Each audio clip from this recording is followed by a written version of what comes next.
Alright, we're live. Hey guys. Gonna be doing some nice circles today.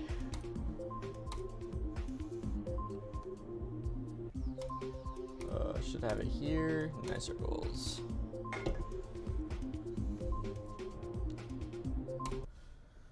Oops. Replay bot.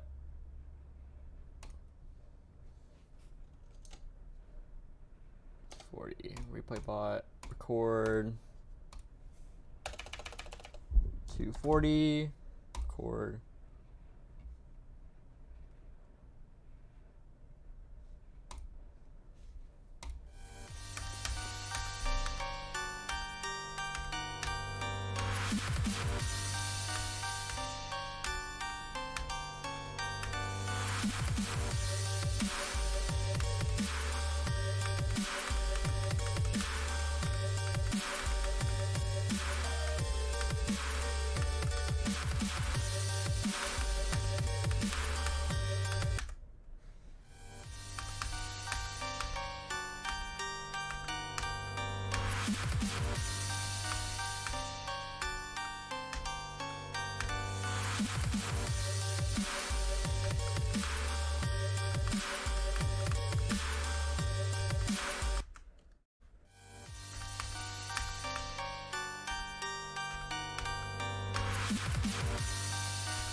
Bro, oh my god, I'm so dumb. Oh, fuck me. Okay, that was a good attempt. Oh man, 84.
Bro.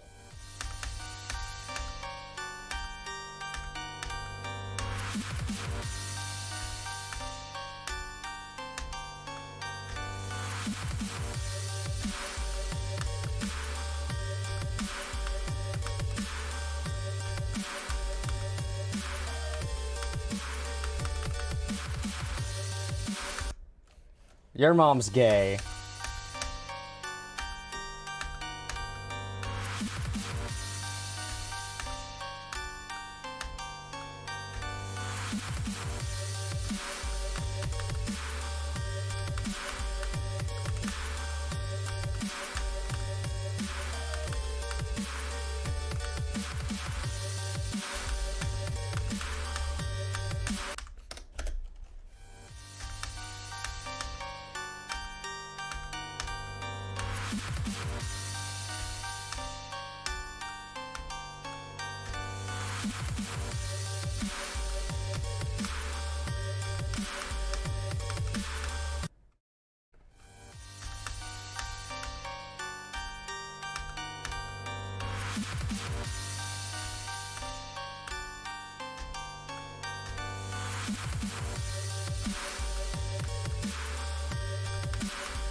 I need to stop being ass at this game. Literally already have 84%, bro.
Hey, Leon.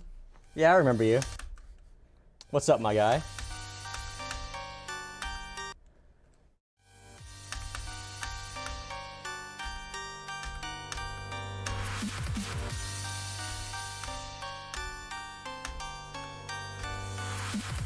Yeah, it has been a while. What have you been up to?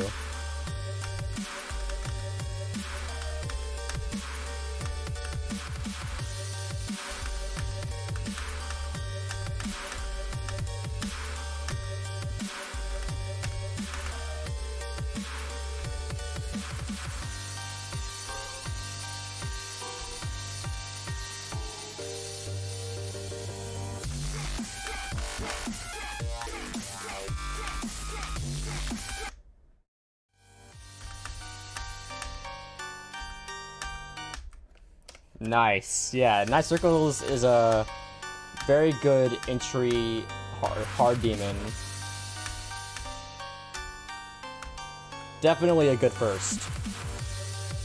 If it is your first, that is.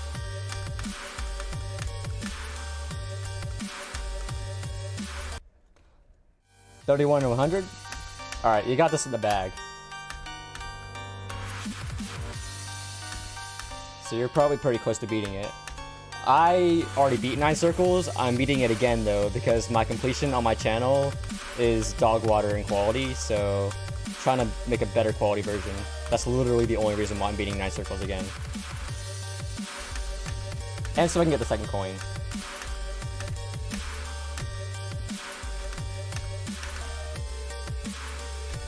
Because I did not have the second coin, because I was dog water at the game back then.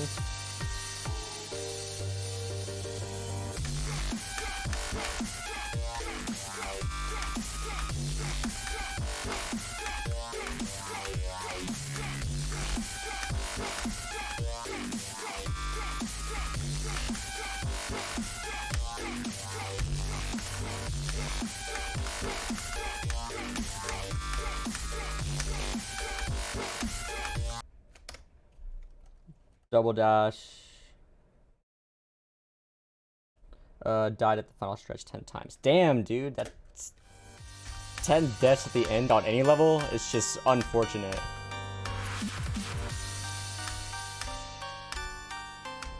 I remember dying to like the supersonic ending like at least 5 times.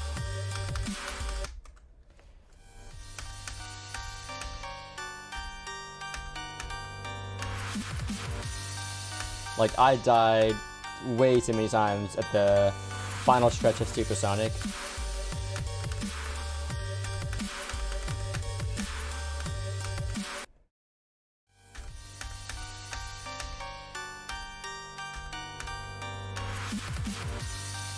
But yeah, I can only imagine how sucky that is.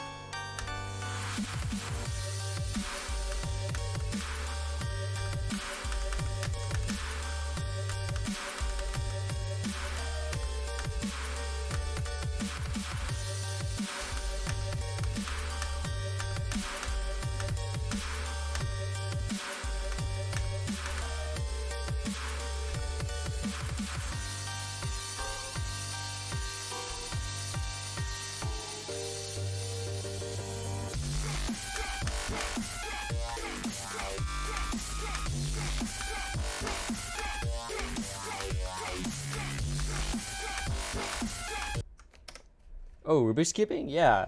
It's actually quite fun. I'm not like a speed cuber, but I can solve one. Once you learn how to solve it, it's just like you just kind of do it.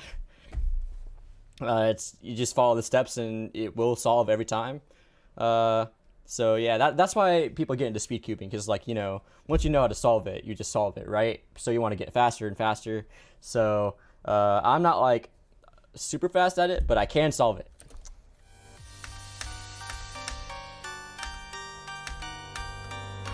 Damn, 1601 is a pretty good time.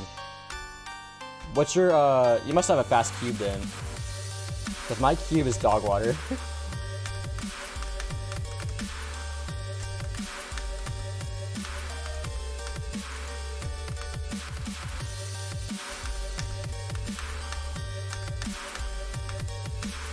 Like, it might take like 16 seconds just to turn the damn thing once.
Dude, I keep dying to that corner.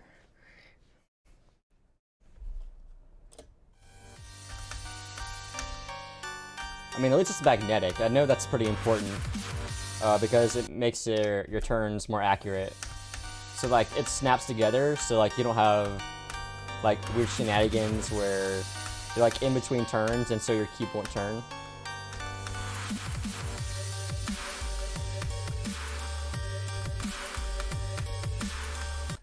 Be nice, Joshua.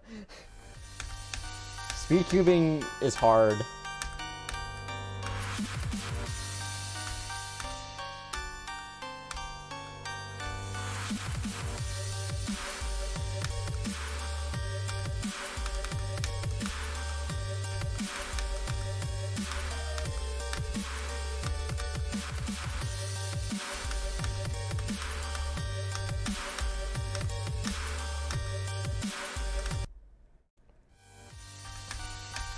Oh, nice.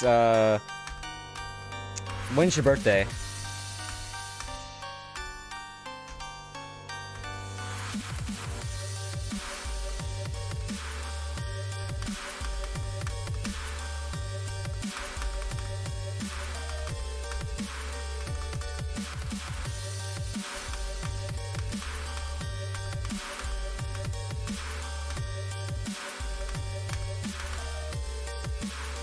March 3rd? Well, happy early birthday.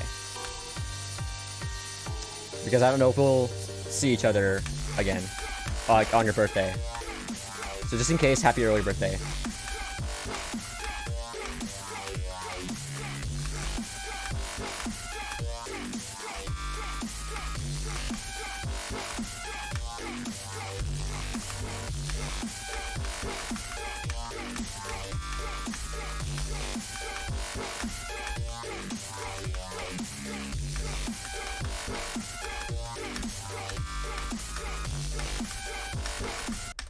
Oh my god, bro. That part sucked ass. Oh, you're welcome.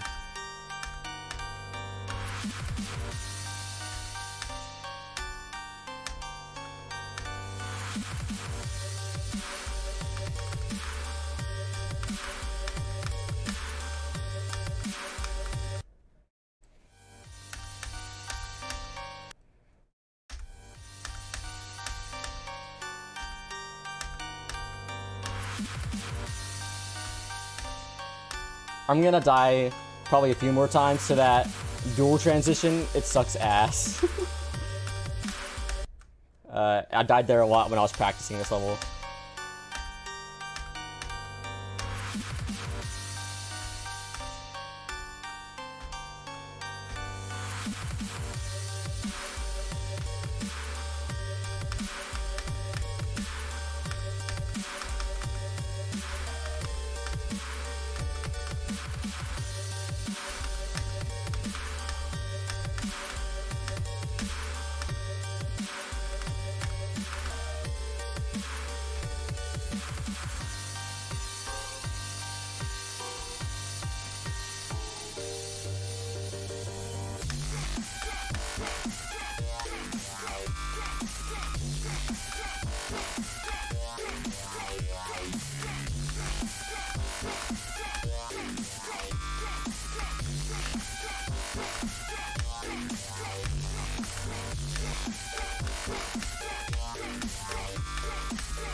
Oh my god, I'm such an idiot. That should have been it. That should have been it. Ah, fuck, that should have been it. Oh my god, I'm such an idiot. That was a really dumb death.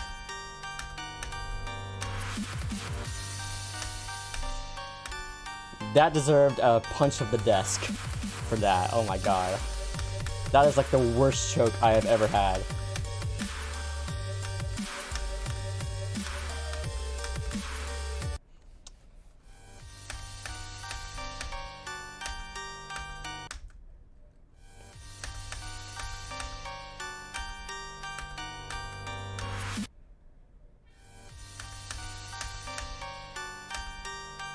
Ah, so you got into some of the other puzzles as well.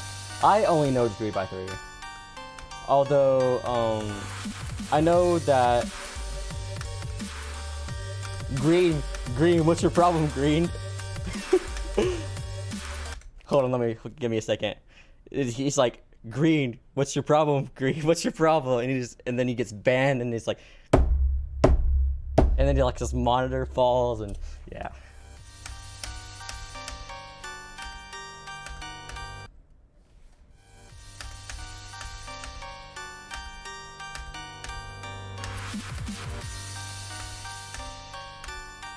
I am not breaking my monitor today.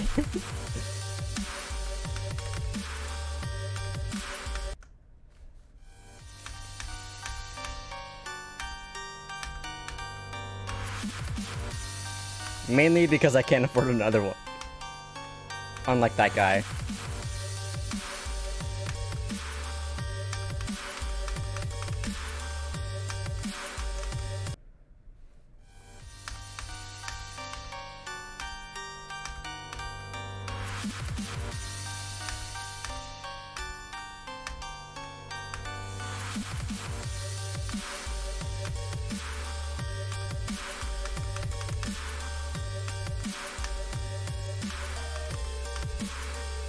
What grade am I in? I am in 12th grade. This is my last year. Last semester, actually, this spring.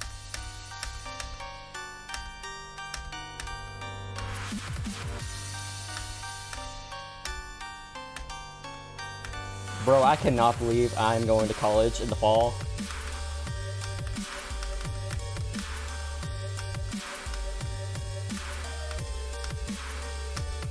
Or uni, if, you know, more like uni, but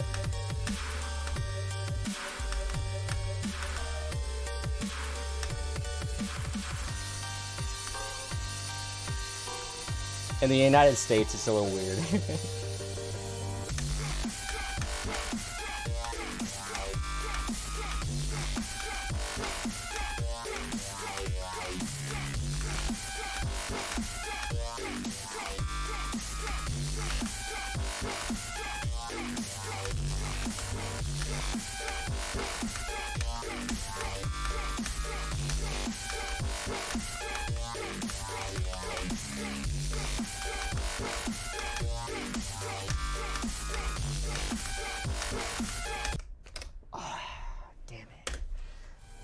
I've died like that so many times in practice.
Oh my goodness.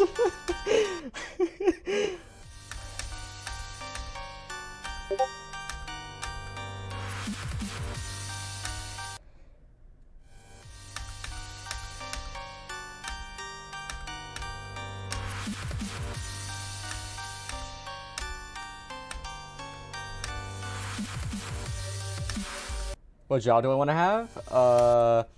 Work in IT. Either that or software engineering.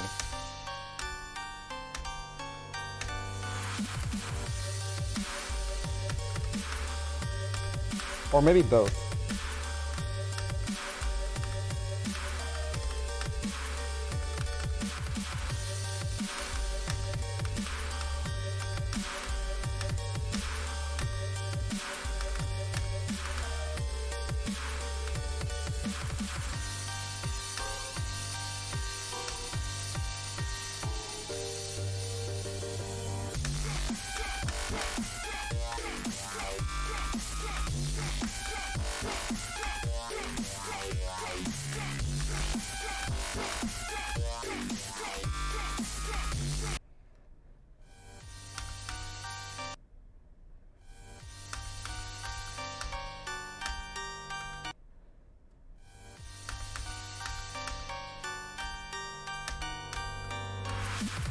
You got your report card yesterday? Is that a good or a bad thing?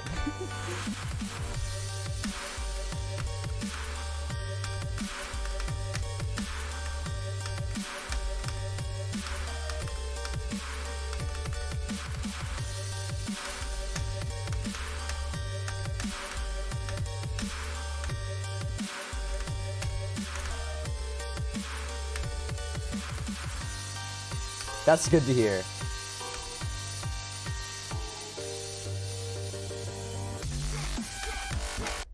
I have a 70 in Spanish right now because I missed a few days and I still have to catch up on my work.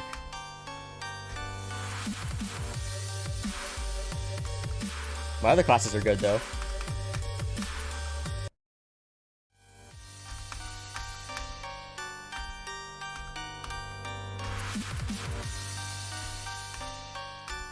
Well, I'd say that's pretty good then. So it's a little stricter in my school district.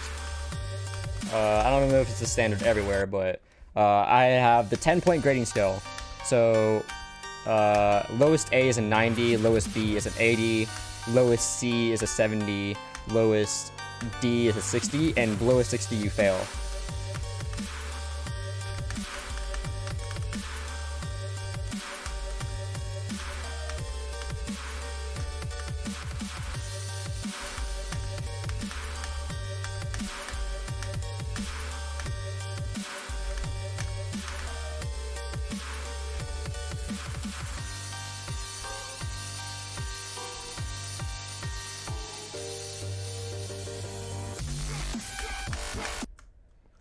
My marking period is still going on though, so I should have time to make up my stuff.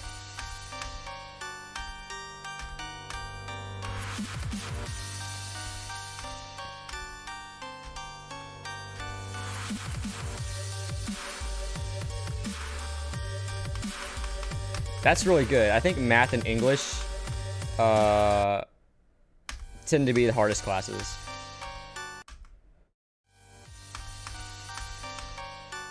I guess it depends on the person, though. But, you know, math, you know, it's got some, you know, math is just math. You know, that's all I gotta say. In English, you got your essays and all that stuff, so.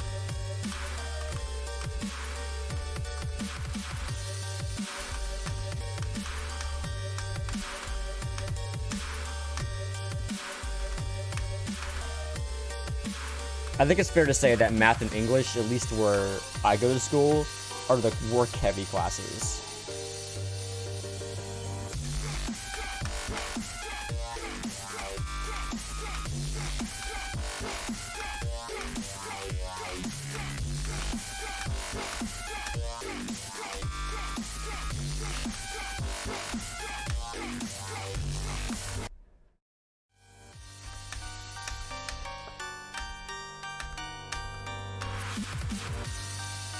So how does your grading scale work?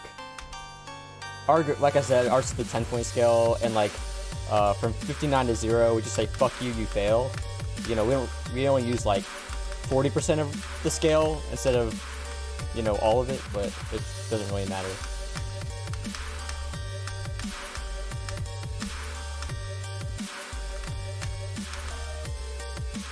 Then I think you're in good shape. You're in very good shape then, if you're 90th percentile.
Oh, I almost forgot, actually.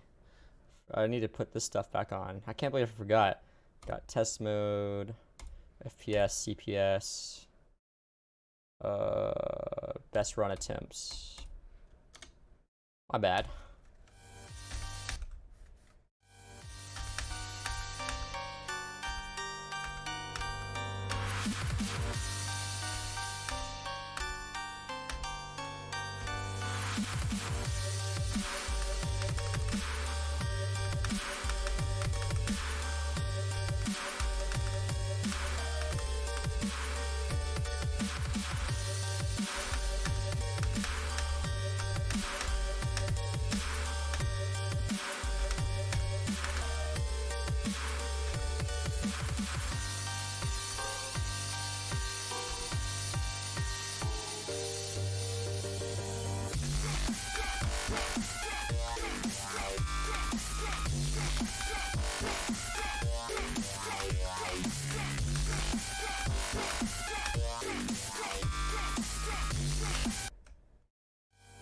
Ordering skills were 3, excellent, 2 good, and 1 satisfactory.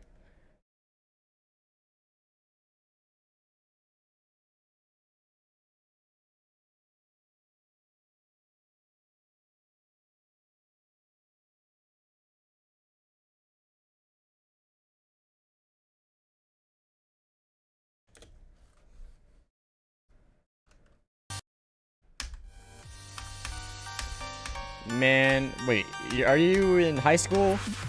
Middle school? I don't know. They're both pretty bad. Middle school and high school are the worst, bro.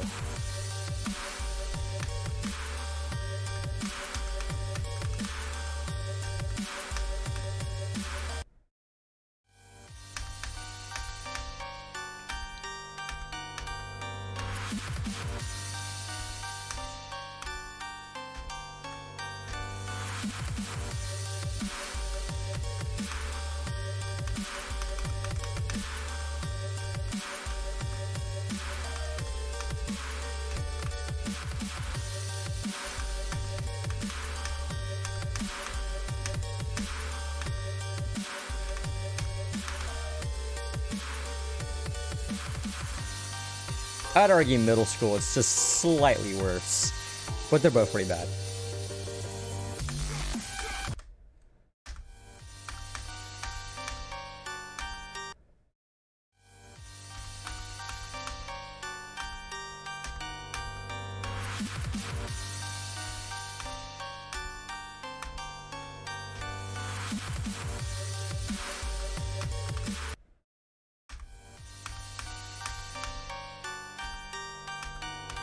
Honestly, I view middle school as a high life as well, actually, to be honest, Joshua. But yeah, I actually view it as a high life. But at the same time, there were so many things worse about my life in middle school as well that my brain isn't thinking about. It's like when I look back at middle school, I only remember the good times, but there were a lot of bad times. Let's just say that. So just remember, it wasn't as good as it seems, but at least you look back at it and you think it's good because, you know, you're happy instead of sad.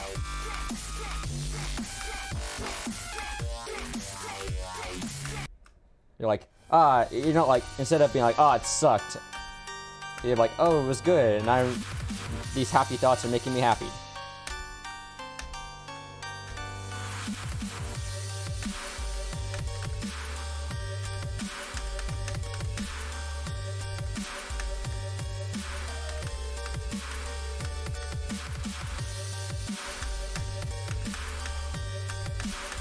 At least where I went to school, like in my school system, the privileges you get in high school versus middle school make it well worth it. Honestly, like in middle school, I couldn't have my phone at lunch, but in high school, I can.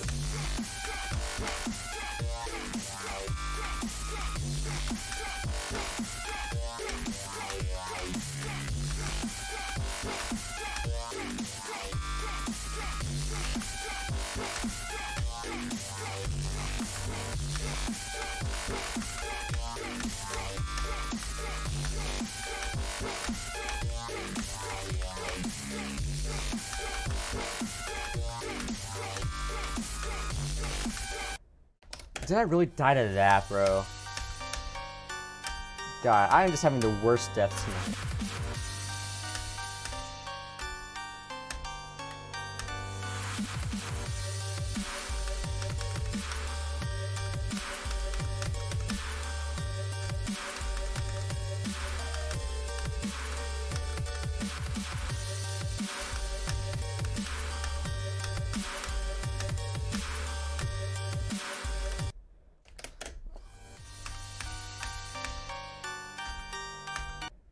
I don't actually go to a middle school, I'm just in there. Oh, okay. So is it like primary, secondary then?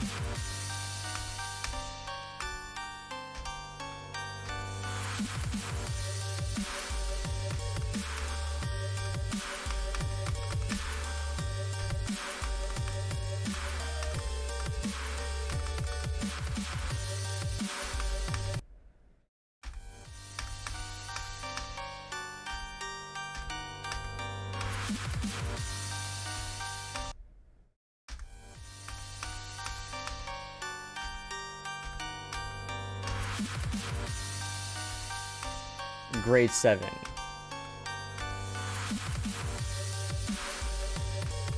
Right, yeah, that's like around where middle school starts, depending on where you are. My middle school starts at 6th grade.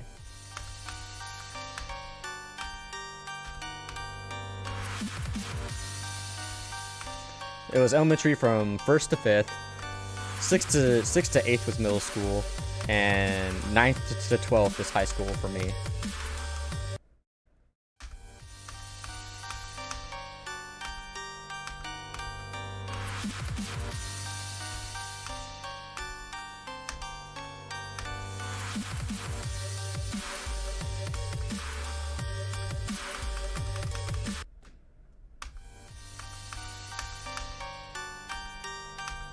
Am I in Canada or US? I am in the US.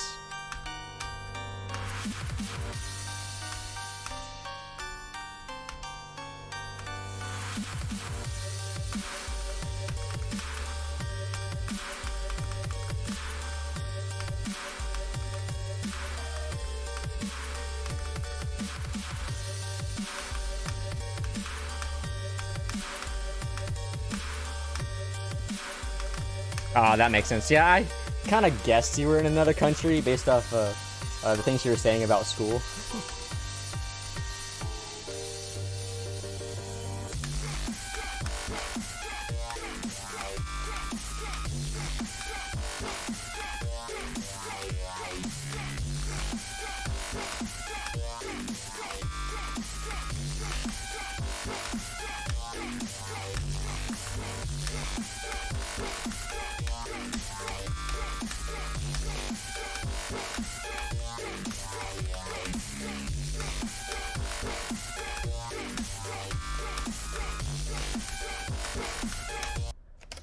Jesus Christ.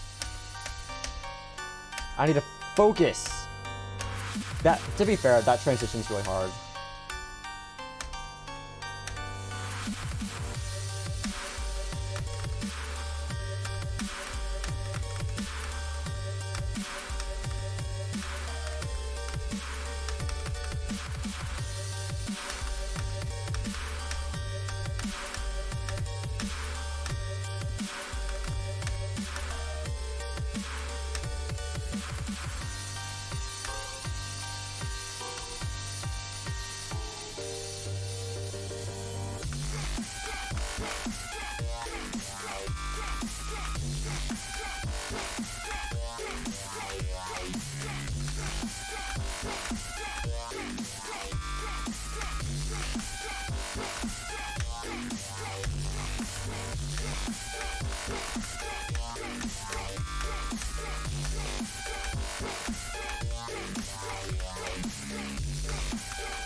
Jesus Christ, I'm dying to the weirdest stuff.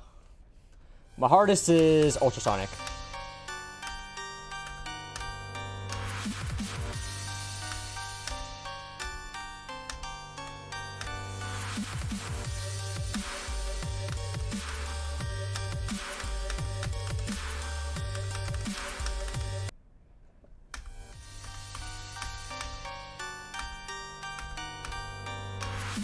the next hardest I'll do is ICDX.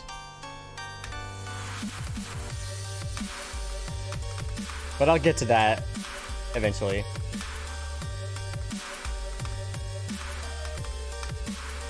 Got some other plans first. Like, I want to do some easier demons first.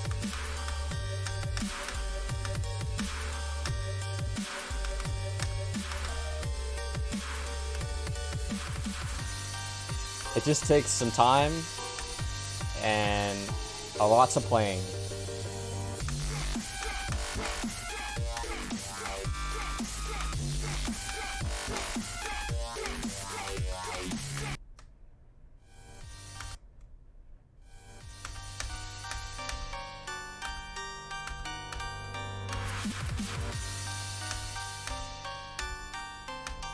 So what is your hardest then?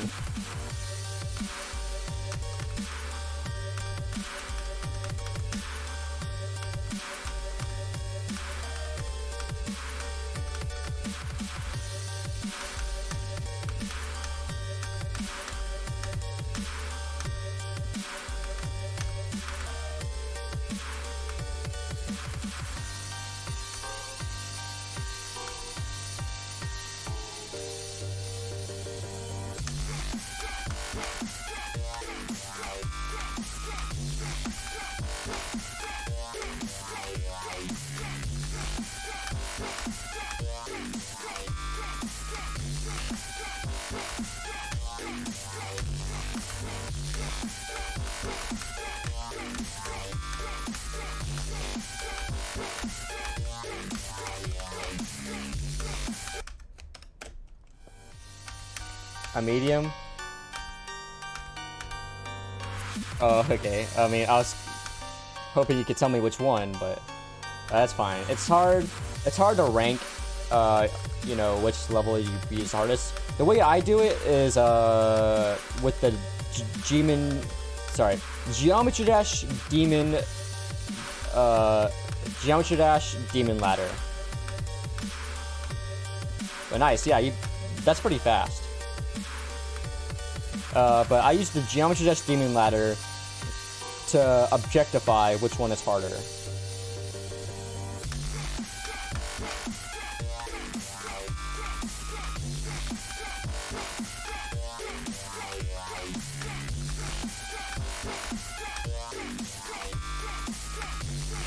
Like if you go, if you go to the description of any of my later demon completions, like I think at least Ultra Drivers and Ultrasonic has it, it'll say hashtag GDDL. That stands for Geometry Dash Demon Ladder, and basically what the Geometry Dash Demon Ladder is it takes all like 6,000 demons, puts them on a spreadsheet, and the community can vote for how hard they are on a tier list 1 to 36, and that is how they are ranked. And you take, and basically, you know, the higher the tier, the harder the level is, and my hardest, according to that, is Ultrasonic.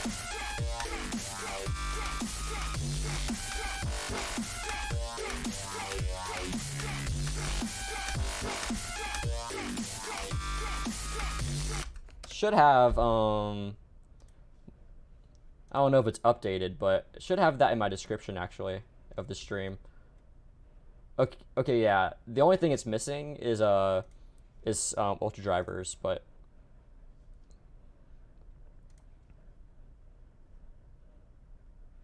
hello, Lasagna. I hope you don't mind me calling you that. I'm gonna call you Lasagna. Is that fine? Because it's funny. Well, welcome to the stream. But yeah, most of that list in the description is up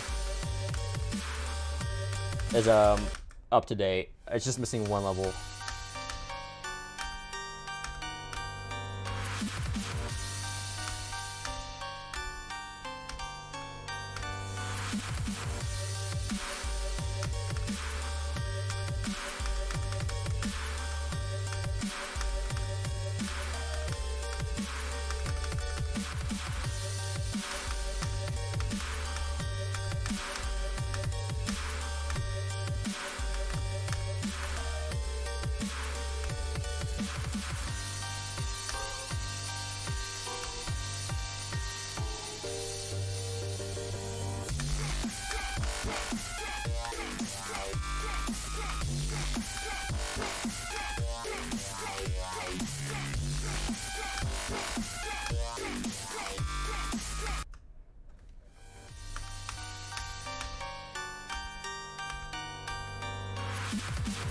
Artificial Ascent. I don't know off the top of my head, but I can go look. It just shouldn't take that long to find. Geometry dash demon ladder. I know it didn't fall off the list too long ago, so it can't be too far. It's probably like let me just look. But I remember it being on the list relatively recently. Then again, my time perception is really bad. I still remember when that was on the list. Let's see. Search artificial.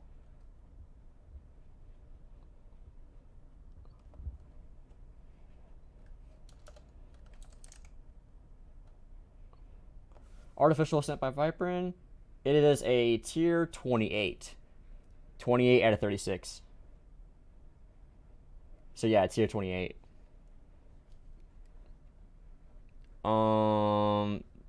Okay, let me look at Inium. Inium.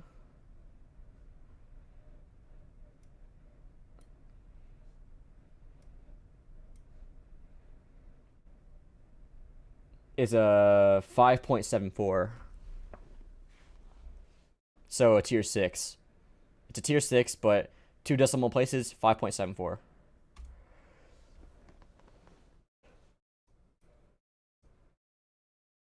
And that just goes to show you how insanely hard the hardest levels in this game are. Because obviously, you know, the levels that are at tier 36 are Acheron, Slaughterhouse. Those are the tier 36s. So, you know, 6 might not seem like a lot, but I mean, when you're comparing it to like Slaughterhouse and Acheron, I mean, it makes sense.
Oh, seriously? Oh my god. I am just having the weirdest deaths. I need to focus up here.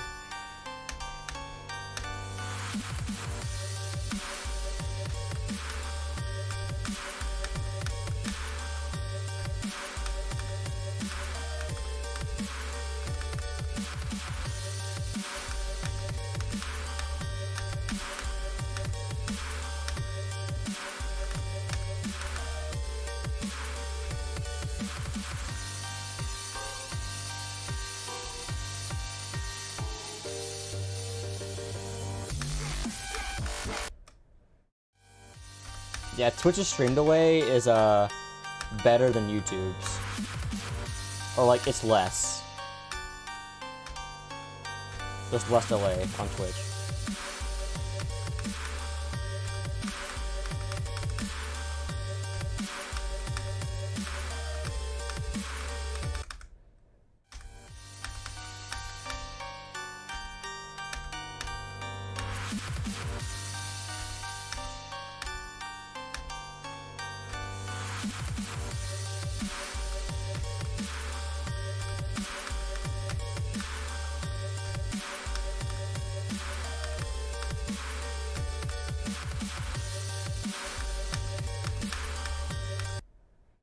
Jesus Christ.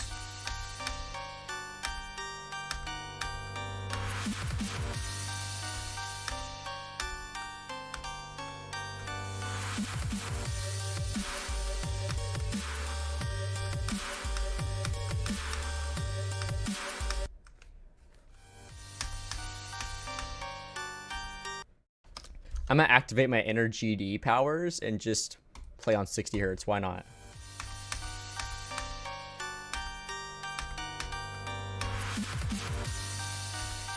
I'll only do this for like a little bit because this is just, you know, pointless, but why not? Yeah, that feels so weird.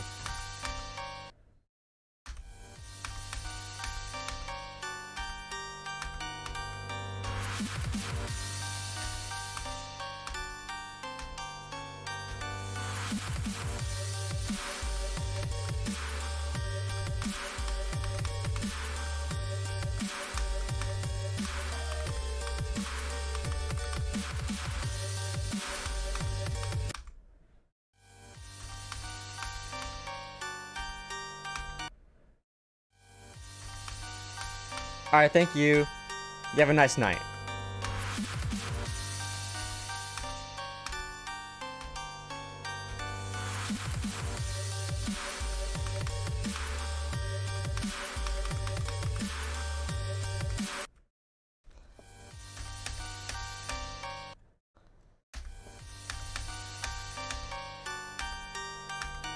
God, if you could see the screen tearing that's happening on my monitor right now, it's so bad.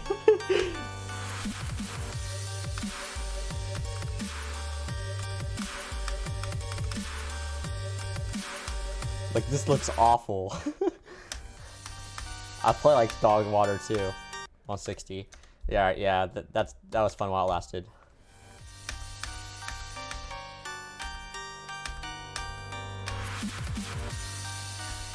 Ah, I can see the game again.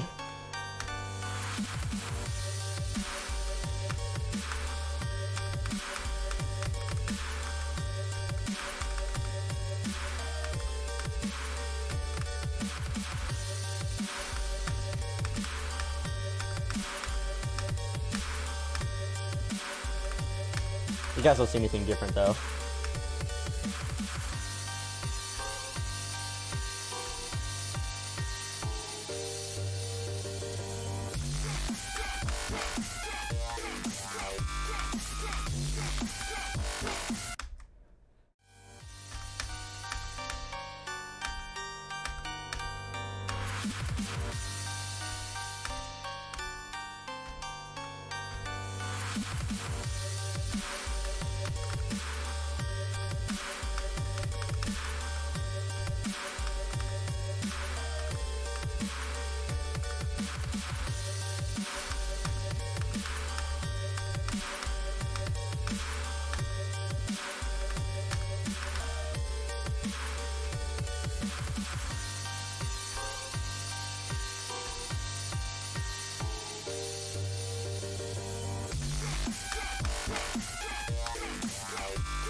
What is wrong with me? My timing's all off now, bro.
Oh, god damn it!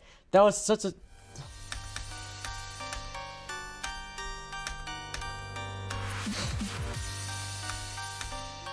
I have smooth brain.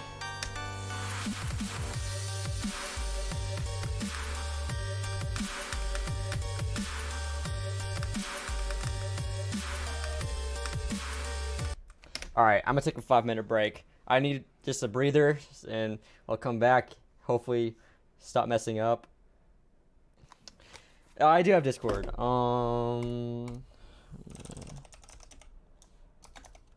yeah, I'm just gonna take a 5-minute break. Hopefully, come back and be able to beat it.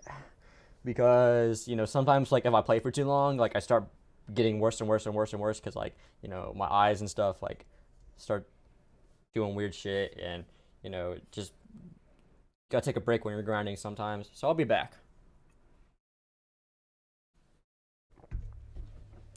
I'll be right back.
I'm back. Let me accept your friend request real quick.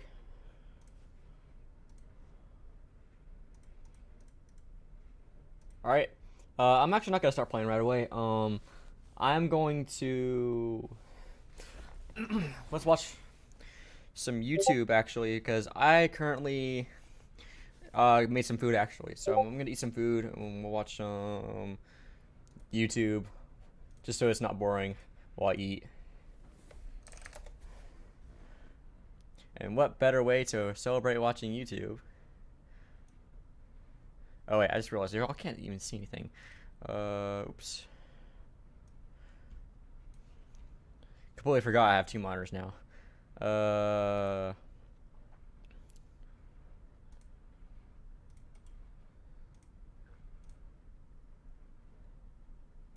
There we go.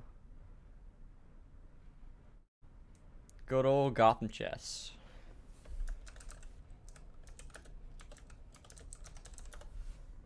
Let's get some Gotham Chess going. Let's see. Let's watch how to lose at chess. Lose at chess. He's made 40 videos of this already. Then I've watched most of them too. Is there any ones I haven't watched? Okay, let's watch this one. Ladies and gentlemen, have you ever looked at something and went, wow, maybe it's a person. Maybe there's an animal in your life that you love dearly. Maybe you've gone out to the wilderness or the mountains, somewhere beautiful, and looked around at nature.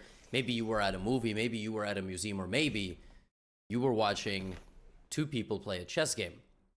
That is the point of today's video. The game sent to me today by a viewer, hopefully a subscriber, was one of the most incredible things I've ever seen in my life. And it literally broke the internet. And I will show you what I mean at the end of the video. I don't want to spoil anything right now. First, we're going to enjoy the game, and then I'm going to tell you exactly what I mean. I'm not joking. I'm not exaggerating. This game literally broke chess. Here we go. Let's jump in. Our 2 protagonists, nobody's an antagonist in this game, are Tanas and Bob. They are from Romania and France. They are rated 409 and 362, and they are both given honorary Grandmaster titles for making it into a Gotham video. All right, let's begin. All right. White begins with d4, and black responds with knight f6. White now plays knight c3. Idea to play e4 or maybe a Joe Bava London. You really shouldn't be developing the knight in front of your c-pawn as a beginner. If you're going to play d4, the best friend of the d-pawn is the c-pawn. All right? And if you're going to be playing e4, the best friend of the e-pawn is the d-pawn, if possible. Okay, if possible. The d-pawn, yeah, d-pawn's kind of one of those weird fake friends that has multiple friend groups. You ever have, you know what I'm talking about? Like, you have a close friend, but they also have other close friends. You're not close to those. And anyway, this is not supposed to be a therapy session. But this is the last kind of spot here where we're going to have anything even remotely resembling a normal game. So I want you to take a picture here. You know, it's like when you take a tour bus to a nice mountaintop and there's a waterfall and you can stop and take some pictures. This is it. I've had this position many times with both white and black, but I certainly didn't play the next move, and I most certainly did not play any of the remaining ones. So white plays the move e3. Now e3 on its own is not really a blunder. Macaroni and cheese. But it blocks in the bishop for no reason. There's no reason to do that. Oh Lord. Right? Okay, this bishop is should have been a out bad on f4. Game. Now, if I'm playing black here, you know, again, the best friend of the d-pawn is the c-pawn, so I'm looking for c5. Computer says c5 is already top engine move. 400 was going to play. Point is that if white takes this pawn for free, black will very quickly put another pawn in the center and take this back and get a 2-on-1 center pawn advantage, which is always just considered slightly good. Slightly good, slightly better, whatever. Okay, black plays b6. Now, the idea of the move b6, naturally, as we know, is to fianchetto, right? So to put the bishop on b7. Okay, it's not a ridiculous move. Now I would like to see white developing the knight. No, white plays bishop b5. So for beginners and just early intermediate players, if this check doesn't do anything, don't play it. If it doesn't do anything, don't play it. If this check can just be blocked like this, don't play it. There's no need to play this move. Now, you should also not retreat this way because there's nothing there for you, okay? You're just going to stand over here and not actually play a role in the game. The bishop should be on this square with long-term ideas of getting to the king if it castles in that direction. Instead of that, white plays here, and naturally black plays b5 and chases the bishop to total passivity. And in fact, chasing the bishop even further here would not be ridiculous. Because what would happen is if white fights back, the knight gets kicked out of the center and the bishop still stares directly at a brick wall and really regrets its choices of renting that one-bedroom apartment. Okay, for $3,700 a month, like in New York City. Yes, $3,700 a month. Not everywhere, but it's crazy. So, bishop b3, and now, you know, black has played okay. Black really hasn't played that ridiculously. I obviously was exaggerating. Black can, you know, develop the bishop. Can I just say, I really like Gotham's humor. Here, go here, something. No, black plays c5 and now is just completely lost. So, the move c5 in a very exceptional turn of events somehow manages to hang every single pawn in some order. So, first of all, c5 just hangs this pawn. You said, well, Levi, you told me e5. I did, but the position was different. In this position, this still hangs and this hangs. So, that's not good. Okay? It also hangs this, and when this takes this, this hangs. So, somehow black plays one move and ruins 3 pawns. Because black is 360. You don't know what you're doing. All right? You can't be that mad. Bishop f5, e6, I would have liked to see development. We want to keep pawns like a fence. You don't just knock down a post of your fence. That doesn't make a whole lot of sense. But okay, c5. White takes. And now black says, oh yeah, you want my pawn so bad? Stupid? Well, take another one. And white's like, actually no, I'm going to hang my knight. Now, the incredible thing about the move knight f3 is that it's considered a brilliant move by chess.com. Not out of pity. Not out of pity. But it actually is one of the best moves. And it's a sacrifice of this knight. But the queens would now see each other. And you would play bishop takes f7 check. Deflecting this from this. Now, naturally, the 409 player obviously saw a 4-move combination of the sacrifice of 2 pieces and winning the queen on the other side of the board. I think it's probably unfair to say that the 400 just hung a knight in 1 move. And also, how did you take this pawn, but not this one? Like, it's the same exact direction. It's the same direction. It's anyway, knight f3. And dc3 was played. dc3 was played. But white went here. Oh, God. Chess.com should retroactively take away brilliant moves. Like, if you play a brilliant move but don't follow it up, you should not get credit for the brilliant move, all right? If the brilliant move is played but you don't understand the follow-up, was it a brilliant move? No. No, Chess.com, no. Anyway, here, neither player sees that the queens are there, and now black is like, all right, so I have all these pieces on the back rank. I've developed this knight. So my options are keep developing, because I need to get those other pieces into the game. Nah, me attack with 1 horse. And now white is completely winning again. White is completely winning because, you know, white has this. White is also winning because this rook is completely exposed on this diagonal, so a move like bishop d5 or queen d5 would do the trick. Bishop d5, of course, wins as much as queen d5, and the rook is just completely trapped. Now, this is my favorite moment of these low-rated games. Pause here and try to find the most absurd move you can think of for white. Just the most absurd. Just a move that doesn't look like it makes a whole lot of sense. And you guessed it. The move is a4. I don't know what a4 does. I don't know what it's trying to do. The reason why it's bad is because neither side is looking at forcing moves. And so here the move queen takes d1 leads to the king being attracted to d1, and then knight takes f2 wins a rook. Now, the most incredible thing is that's not even the top engine move. The top engine move is to take this pawn with check and then go b4. And the reason why this is liked so much by the computer is there's no bishop d5. So you see, in the other sequence, what would happen after all this is white would play here, trapping the rook. But that's the only reason it's minus 0.8. Will the players have seen that? No, of course not. No. No, not no. No. But that's why we watch the game. Now, a4, right? Okay, so this is another thing, low-rated players. You guys do this a lot. You see a move, and you think you must react to it, and you think you must react to it in a very similar way. a6. So now it's plus 11 again, because bishop takes f7 wins the queen for like the 4th time. Like, you don't need to push a pawn on the same side of the board as your opponent. Oh, they did it, well, I'm gonna do it. You know, your parents would be like, oh, well, if they drove off a cliff, would you do it? You know, it's one of those things. Okay, now, knight e5. Okay, so knight e5 loses the game again, but they're mirror imaging one another. And by the way, knight e5 threatens checkmate in one move. So for example, ba, bishop f7 just wins the game. And I can't help but feel that that is exactly what white wanted. White wanted bishop. To be fair, Joshua, I'm also like 400 rated, so don't feel too bad.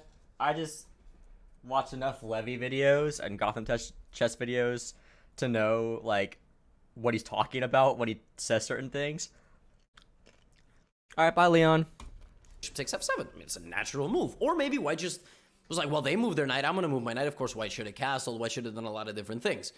Now, taking this once again is considered the best move for black. Okay. But in this position, black mixes up the move order.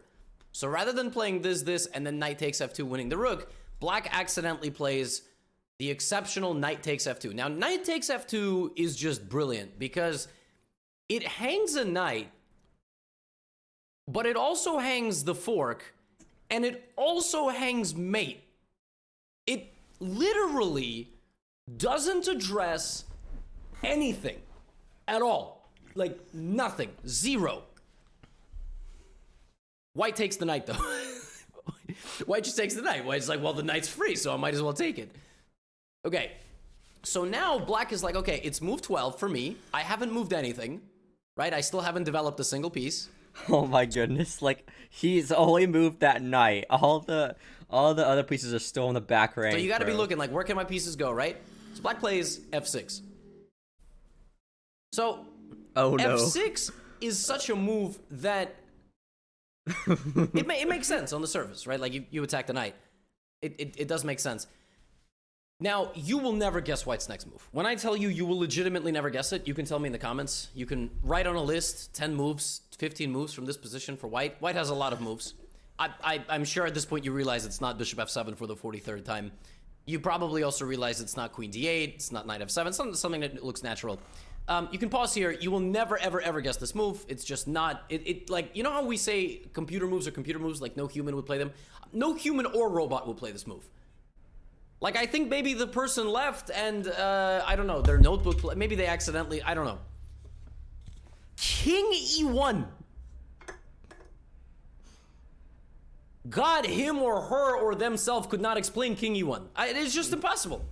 It's just not possible. No, okay, I can explain it. And I hope we're all laughing along together. I hope we're all laughing along together here. Because obviously this game was submitted to me by Tanas. And Tanas, if you are watching, I think I will try to explain your move. And you just need to look for forcing moves more. You need to look for checks, captures, attacks. Tanas. So, I think that they were trying to either defend their queen or thinking that they could castle again. Otherwise, I don't know. Maybe they slipped. Maybe they dropped their phone.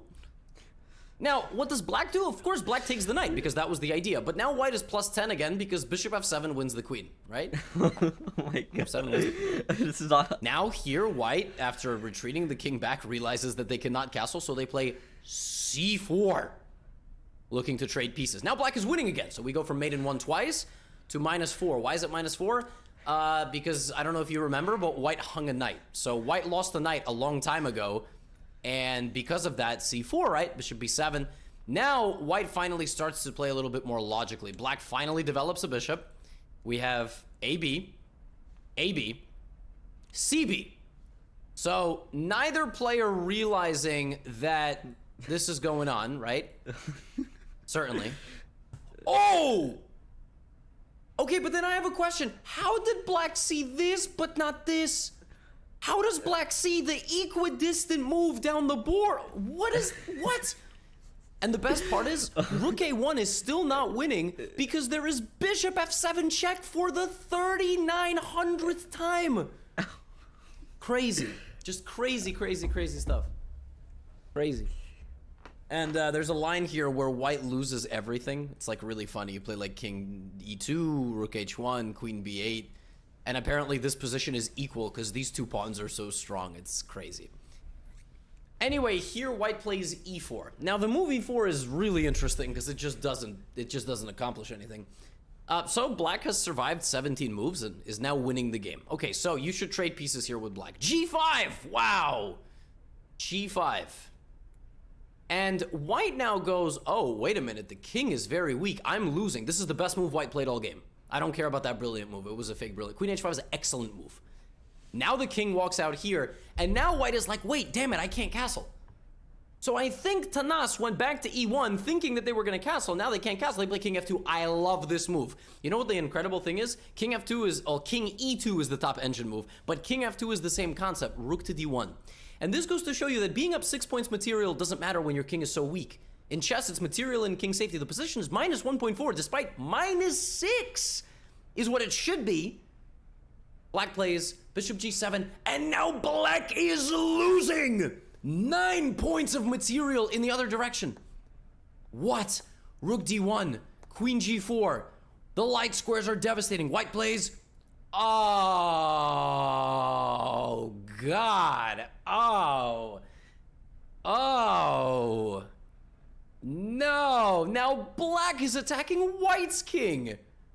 The king runs forward. What is this? Oh my gosh, we gotta get the queen in the game. Queen a5, queen c3, something. Instead of that, black just doesn't know what to do, so black just loses the rook, just takes the bishop. For no reason, it's defended 2 times. White takes back. Black was just like, I don't know what to do. Takes the bishop. Okay, so now black is only up 3 points of material. Black takes the pawn.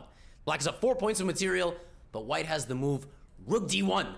Rook d1 picks up the queen. Probably. I don't know. Maybe white would. This is, as far as they're concerned, this is also free. Now here, white plays just an absolutely brilliant move. Absolutely brilliant move. H4, which does God knows what. I don't know what it does. H4. Now black here plays not getting the king to the center, to safety, out of the center. None of that. Rook f6. Now, actually, rook f6 is brilliant. Because the idea of rook f6 is to go rook g6. That is so smart. I love that move. I love it. It's so clever. All right?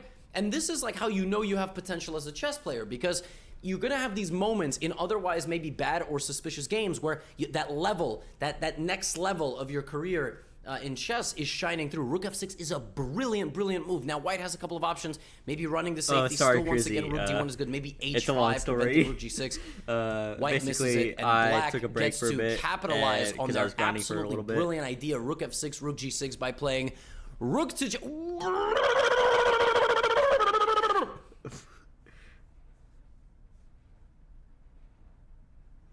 and white doesn't take the rook. White doesn't take.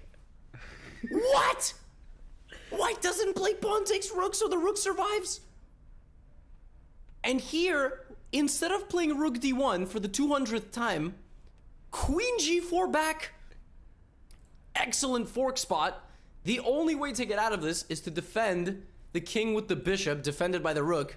But instead of that, black goes here, and that's it. Now black is lost. Black is lost. I don't think black has enough material here. Rook f4. Now white can go queen h7, queen e5, queen b7. But finally, white turns on the jets. And we have rook d1 check, king to e7. And the way you win this is you go, okay, my queen is hanging. Now, I could take the queen first and then take the knight. So that's called a capture sequence, capture chain, take the knight. Okay? That's one way. But you can also take the pawn with check and then do this. Okay, that's another idea. And this would be called something called a desperado. You're going to lose your queen like this, attract, take. Beautiful. But this game would not be finished without one final plot twist, which is queen takes e5. And here, black can actually escape now with the move rook takes h4 a little bit, but white plays a great move. If white had gone back to the first rank, white would have gotten their rook captured with check, but instead of that, white plays the best move, leaving the rook hanging, and then this, right? Leaving the rook hanging, and also queen e6 is the thing. Black plays knight to d7, and white finds queen takes e6, king f8, and you know the saying, folks. When you have mate in one, you gotta look for better. Rook takes d7. Black plays a pawn move. Oh no. And when you have mate in one, take the queen and look for better, and here black resigned. Okay. Now, this game was spectacular. It was so spectacular, in fact, that I am now going to show you the game report Black had an accuracy of a face. I've never seen that in my life. Black did not get a score. Does that mean that Black played at 0? Folks, I've never seen this before. Okay, I'm not exaggerating. Folks, Basically, it's not. And I'm gonna be playing very soon. I promise. And basically, I'm taking a breather because I have been, I was just, in a long session, so, just taking a bit of a break. But I want to give you guys something to look at, show you. This was the game. This Knight F3 got a brilliant. I wasn't lying. I will be playing 9 circles in a Look second. at this game move list. Look at this. This is crazy. And it was literally game accuracy is a score measuring accuracy on a scale of 0 to 100. Does that mean that that was 0? I've never seen that before. There's no number. It's a face of Danny Wrench. Wow. Wild. A chaotic game where both players had many chances to win. You know who really won at the end of this game? You. You for watching it. Ladies and gentlemen,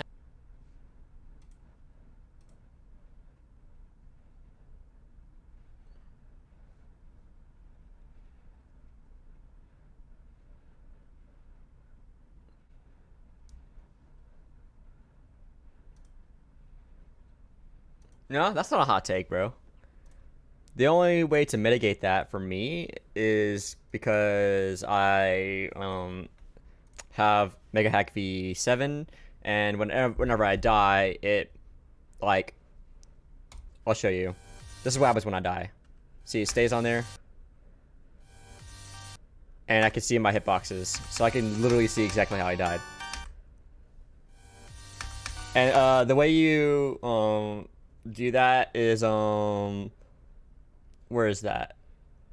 I forget what it's called, but it's like you don't no death effect. That's what it is. So like if I turn that off, then I die, right? But you want to do no death effect, and your cube stays there.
Yeah, I died 93.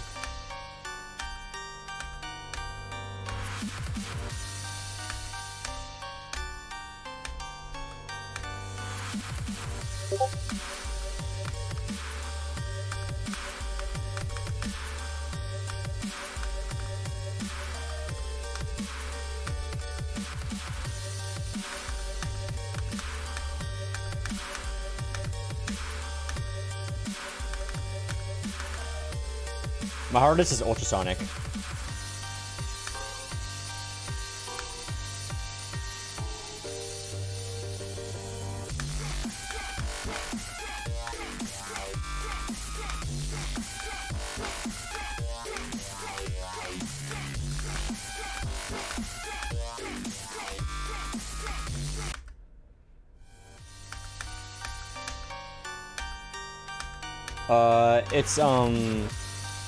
It's the second one in the series. It's harder than Supersonic, but easier than everything else.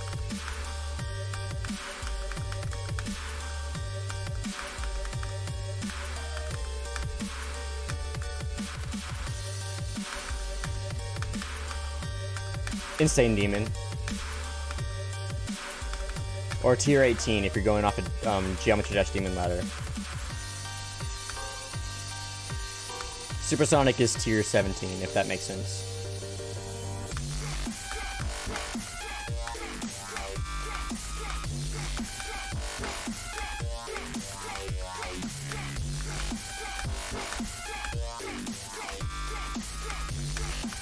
Bro, I missed the coin.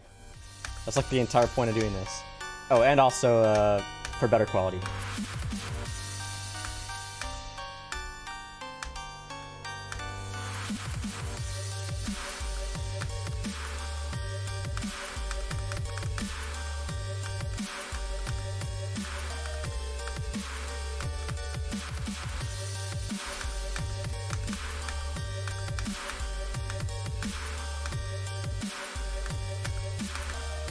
Hardest is Acropolis. That's my second hardest.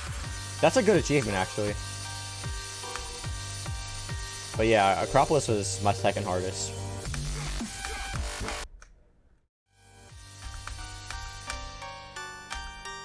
So you're not a big fan of timings, then?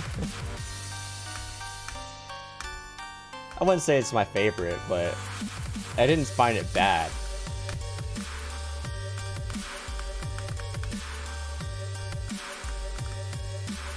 A level I didn't like that's an Insane Demon is probably... I really did not like Poltergeist. Oh yeah, it is really bad balancing. You're right. But yeah, Poltergeist for me was a really shitty level.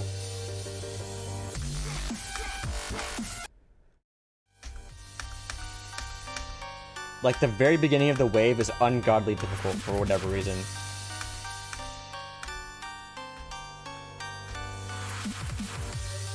Like, it had no reason to be that difficult. And then, like, the last 50% of the level's free.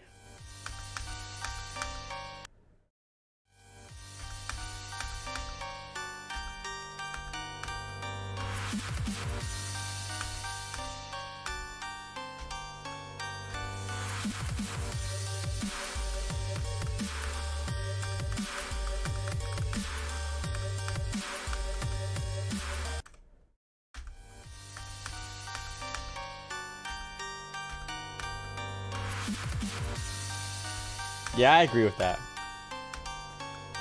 Yeah, I've seen Silent Acropolis.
GG! G freaking G, guys. Let's go. Got the second coin finally. Okay, got that. Save. 9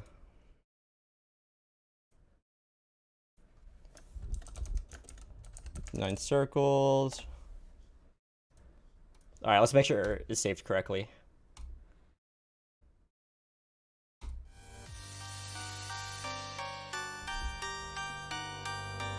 Look, guys, no hands. So yeah, that's the way I record this game nowadays. Is I make a macro while playing in real time. So like, yeah, I make a macro while playing real time, and then I pre-render it. Oh yeah, that's what the bot does. I'm streaming at YouTube at the same time. Yeah, that's what the bot does. So yeah. And then, like I said, I actually play the attempt and record a macro. Yes, there's one for YouTube seeing Twitch.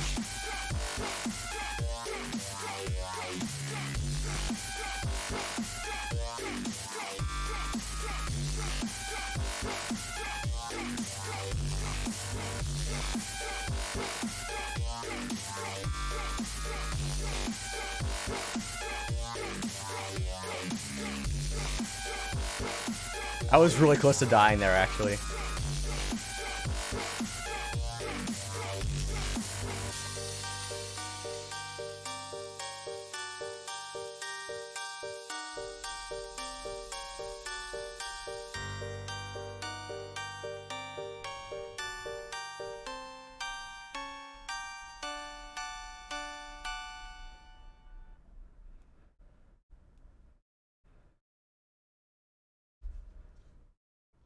Alright, I saved it. Perfect.